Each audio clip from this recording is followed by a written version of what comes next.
Pour clarifier un petit peu la situation, on va imaginer une ville de 75 000 habitants, et donc avec un conseil municipal composé de 49 sièges. Imaginons qu'au terme des élections, on ait eu 30 275 suffrages exprimés de la façon suivante.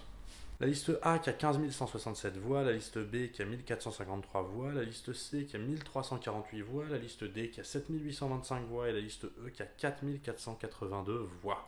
Il peut être utile de signaler qu'il s'agit d'un résultat complètement fictionnel. À ce stade, on peut déjà dire que les listes B et C qui ont fait chacune moins de 5%, elles peuvent aller rentrer chez leur. Comme c'est la liste A qui a gagné, on lui donne déjà la moitié des sièges, c'est-à-dire la moitié de 49, ça fait 24,5, donc ça fait 25 sièges. Donc la liste A prend déjà 25 sièges. Il reste donc 24 sièges à attribuer. Représentation proportionnelle avec la méthode de la plus forte moyenne. Donc le quotient électoral est calculé à partir du nombre de suffrages exprimés restants, à savoir 27 474 voix, divisé par 24 sièges restants à pouvoir, ce qui nous fait un résultat de 1144 voix par siège.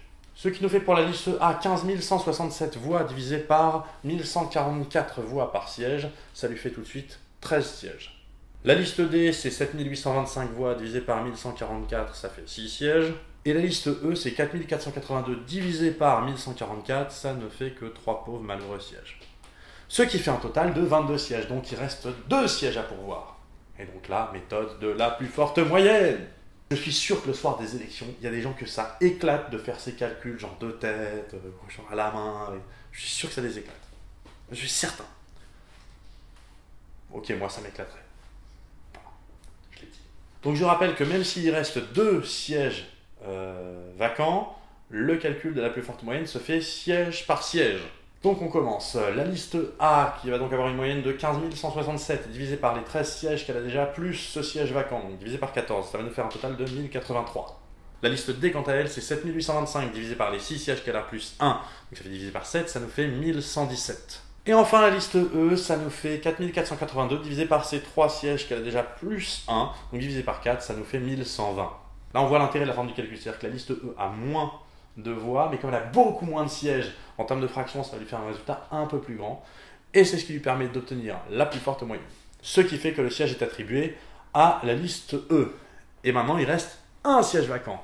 Et donc, on recalcule tout. Enfin, on recalcule pas tout pour A et D, puisque ça va pas bouger, on va recalculer en fait que pour E.